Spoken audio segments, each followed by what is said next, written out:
Hello everyone, अभी हम लोग क्लास 7th के पार्ट 4 वीडियो का पार्ट देखने वाले हैं, जिसमें हम क्वेश्चन आंसर पार्ट कर रहे हैं। क्वेश्चन आंसर पार्ट में आप देख सकते हैं, पहला क्वेश्चन है वर्किंग विद लैंग्वेज से। इसमें आपको वर्किंग ऑन लैंग्वेज यानी कि भाषा के साथ वर्किंग करना है। तो इसमें आपको सबसे पहले कह रहा है कि maths items in list A with their meanings in list B, यानी कि लिस्ट ए का बी के साथ आपको मिलान करना है। जैसा कि इसमें दिया गया है उदाहरण, फेंटेड, फेंटेड का मतलब होता है बेहोशी, यानी लॉस्ट कॉन्शियसनेस। उसी प्रकार के आपको एक अर्थ का दूसरे अर्थ से मिलान करना है। तो इसमें आप देख पा रहे हैं, सबसे पहला है वुंडेड। वुंडेड का आपका हो जाएगा सेवरली इंजर्ड, इससे आपको मिलान कर देना है, सेवरली इंजर्ड। तो इस प्रकार से आप वुंडेड का मिलान कर देना है सेवरली इंजर्ड से। सेवरली इंजर्ड का मतलब होता है गंभीर रूप से घायल, और वुंडेड का मतलब होता है घाव। तो ये जो घाव यानी कि इस प्रकार से आपको मिलान कर देना है सेवरली इंजर्ड के साथ। नेक्स्ट है अबोक। अबोक मतलब होता है जागना। तो got off sleep, got off from sleep यानी कि सोने से जागना, यानी कि इसको मिलान हो जाएगा अबोक से, क्योंकि इसका मीनिंग हो जाएगा फॉरगिव। फॉरगिव का हो जाएगा आपको पार्डन। नेक्स्ट है फैथफुल। फैथफुल का हो जाएगा लॉयल।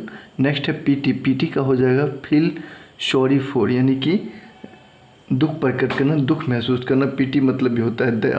तो इस प्रकार से इसका नेक्स्ट मीनिंग हो जाएगा बेड्स। बेड्स का हो जाएगा आपको small patches of ground from plants. Small patches of ground from plants, यानी कि पौधे को छोटे छोटे भाग में ज़मीन को तैयार करना होता है ना, छोटे छोटे भाग में तैयार करके पौधे को रोपना। और ये बेड्स मतलब होता है क्यारियाँ। तो ये दोनों का मीनिंग सेम हो जाएगा। नेक्स्ट है रिटर्न, और रिटर्न का हो जाएगा आपको गिव बैक। तो इस प्रकार से आपको ए और बी के मिलान कर लेना है। नेक्स्ट है, इसी में कहा जा रहा है कि use any 3 of the above words in sentences of your own, you may change the form of the word. अर्थात आपको जो ऊपर के 3 वर्ड दिख रहे हैं, इसमें से कोई वर्ड बदल के आप इस पर 3 वर्ड पर आपको सेंटेंस लिखने हैं। तो जैसा आप देख सकते हैं, मैं लिख करके आपको दिखा देता हूं, जिससे कि आप बिल्कुल समय बचते हुए और आप यहां से अपना वर्कशीट तैयार कर सकते हैं। जैसा पहला सेंटेंस है अबोक। अबोक को मतलब होता है जागना, और इस पर हमने लिखा है sentence I awoke at 4 AM this morning. I awoke at 4 AM this morning, मैं सुबह में 4 बजे जगता हूँ। नेक्स्ट है फैथफुल। फैथफुल का आप लिखेंगे it is difficult to get a faithful domestic servant. It is difficult to get a faithful domestic servant, अर्थात घरेलू नौकर जो होता है वो बनना कठिन है। ठीक है। It is difficult to get a faithful. Faithful का मतलब होता है वफादार, यानी कि घर में वफादार नौकर लाना अभी के समय में कठिन है, यानी कि। तो इस प्रकार से इसका सेंटेंस हो जाएगा। नेक्स्ट है बेड्स। बेड्स का मतलब होता है क्यारियाँ। तो we have got flower beds in our garden. We have got flower beds in our garden, ये आप लिख सकते हैं, जिसका मतलब होता है कि हम लोग गार्डन में फूलों की क्यारियाँ लगाते हैं, या मेरे पास जो है, हम लोगों के पास जो है फूलों का क्यारियाँ है गार्डन में। तो इस प्रकार से इसका अर्थ हो जाएगा। तो यहाँ तक आप नोट कर सकते हैं। नेक्स्ट आगे बढ़ते हैं। तो नेक्स्ट देख सकते हैं 2 नंबर में आपका क्वेश्चन दिख रहा होगा। ये क्वेश्चन आंसर पार्ट उन विद्यार्थियों के लिए काफ़ी हेल्पफुल है जो क्लास 7 में पढ़ते हैं, और ये न्यू बुक का जो है क्वेश्चन आंसर पार्ट है, जो कि प्रथम लेसन का है।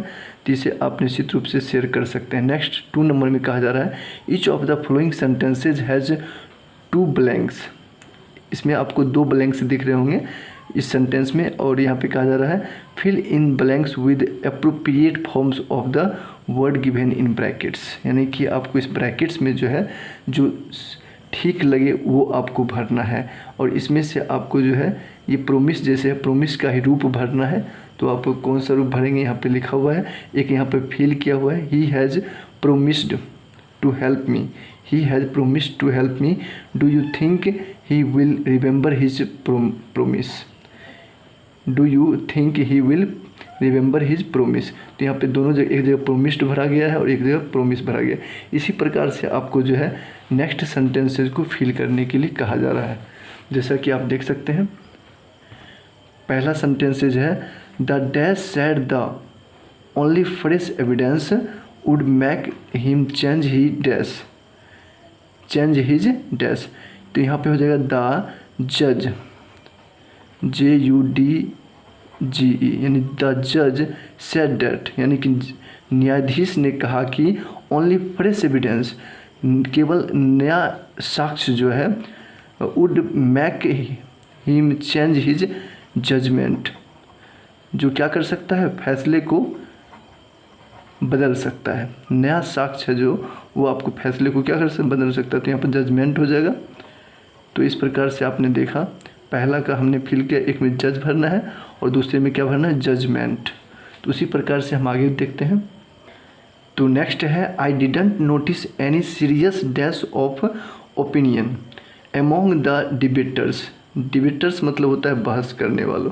मैं बहस करने वालों के बीच, सीरियस यहाँ पे हो जाएगा डिफरेंस, मतलब गंभीर मतभेद नहीं देखता हूँ। I didn't notice any serious difference, यहाँ पे भरना है आपको डिफरेंस, DIFFERENCE, यानी कि मैं बहस करने वालों के बीच डिफरेंस, यानी कि डिफरेंस मतभेद को नहीं देखता हूँ। आगे कह रहा है ऑल्दो, हालांकि दे डिफरेड, हालांकि वे अलग अलग अपना ओपिनियन रखते हैं, डिफरेड हो जाएगा DIFFERED, यानी इसमें भरना है डिफरेड, यानी हालांकि उनके अलग अलग क्या होते हैं, विचार होते हैं। From the another over small points, उनके छोटे छोटे बिंदुओं पर अलग अलग विचार होते हैं। तो यहाँ पे हो जाएगा आपको डिफरेड, डिफरेड मतलब होता है अलग अलग, डिफरेंस मतलब होता है मतभेद। तो आप इसमें भर लेंगे। नेक्स्ट क्वेश्चन की ओर हम लोग बढ़ते हैं। तो नेक्स्ट क्वेश्चन में कहा जा रहा है it's a fairly simple question too, मतलब it's a fairly simple question, यानी कि आसान। फेयरली मतलब होता है,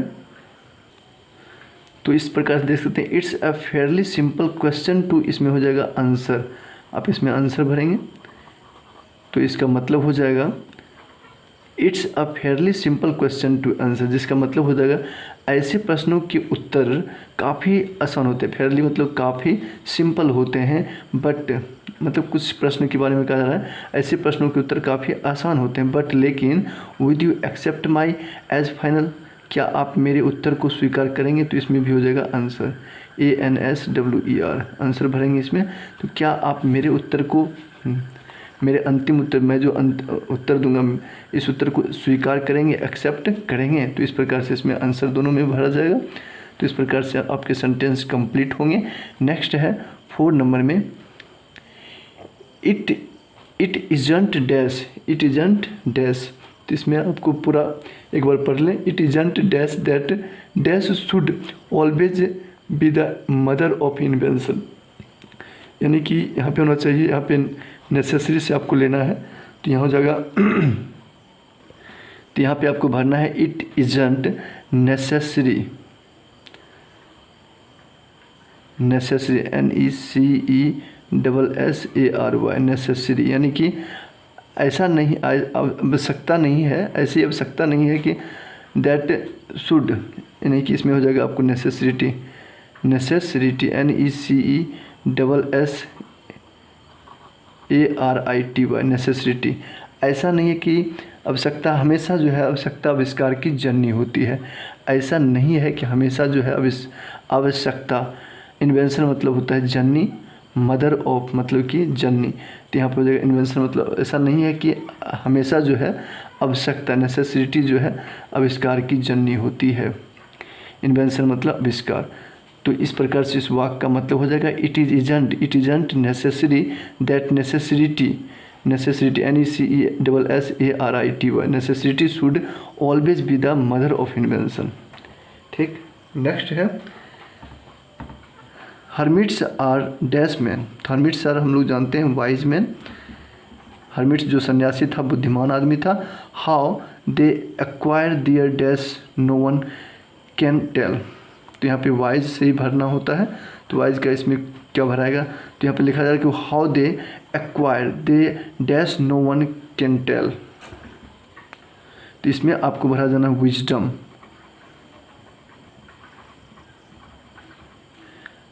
how they acquire their wisdom no one can tell. ठीक, तो इस प्रकार से आप भरेंगे। इस नेक्स्ट है इसमें, the committee has dash to make Jagdish captain of the team. The committee has dash, तो यहाँ पे आपको दिया गया है और ब्रैकेट्स में डिसाइड का मतलब होता है तय करना। तो the committee has dash to make Jagdish captain of the team. तो यहाँ पर डिसाइड का कौन सा रूप भराएगा, तो यहाँ हो जाएगा डिसाइडेड। यहाँ पे आप लिख लेंगे decided. The committee has decided, क्योंकि भर्ब का तीसरा रूप लगेगा, तो यहाँ पे हैज़ है। तो the committee has decided to make Jagdish captain of the team. The dash is likely to please everyone. The dash is likely to please everyone, तो इसमें हो जाएगा डिसीजन, क्योंकि उनके डिसीजन को सब लोग लाइक करते हैं। तो डिसाइड का हो जाएगा यहाँ पे डिसीजन, DECISION, DECISION, यहाँ पे भर लेंगे डिसीजन। तो इस प्रकार से एक डेस्क में हो जाएगा डिसाइडेड और एक में हो जाएगा डिसीजन। तो चलिए अब हम लोग लास्ट नंबर देखते हैं। इसमें कहा जा रहा है asking for dash is as noble as willingness to dash. ठीक है, 2 डैश है इसमें और ऑप्शन दिया हुआ है यहाँ पे ब्रैकेट में फॉरगिव का कौन रूप भराएगा, एजिंग। यहाँ पे लिखा हुआ आस्किंग फॉर डैश। तो देख सकते हैं नेक्स्ट इसमें दिया हुआ है asking for dash is as noble as willingness to dash, यानी कि उसको किसके लिए नोबेल पुरस्कार मिला था, तो उसको फॉरगिवनेस, यहाँ पे लिख लेंगे फॉरगिवनेस